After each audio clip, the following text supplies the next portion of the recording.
एक बार जंगल में तेज बारिश और तूफान आया।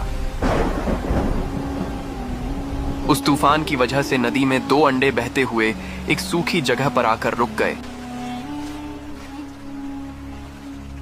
कुछ दिनों बाद उनमें से एक अंडा फूटा और उसमें से एक छोटा सा कौवे का बच्चा बाहर निकला। उसने इधर उधर देखा, लेकिन दूर दूर तक उसे कोई दिखाई नहीं दिया सिवाय एक और अंडे के। वो उदास होकर उसी अंडे से चिपक कर भूखा प्यासा बैठा रहा। कुछ दिनों बाद दूसरा अंडा भी फूटा और उसमें से एक नन्ही गौरैया का बच्चा बाहर निकला। नया दोस्त पाकर कौवे का बच्चा बहुत खुश हो गया। अब दोनों साथ साथ रहते। तुम कौन हो?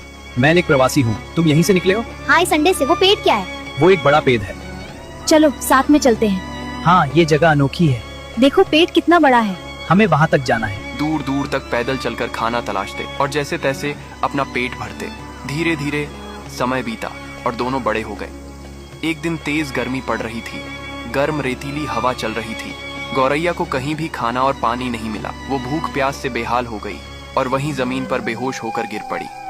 उसकी सांसें लगभग थम सी गई थीं। तभी कौवा उसे ढूंढता हुआ वहां पहुंचा। उसने उसे उठाने की कोशिश की, लेकिन वो बेजान सी पड़ी थी। कौवा उसे तुरंत उठाकर एक पेड़ की छाया में ले गया।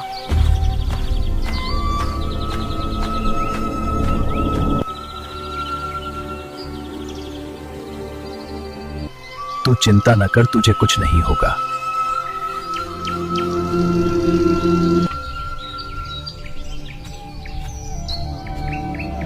और पास के तालाब से पेड़ के पत्ते में पानी भर कर लाया।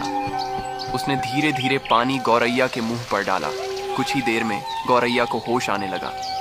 फिर कौवा तालाब के पास गया, मिट्टी खोदकर कुछ केंचुए निकाले और उसे खिलाया।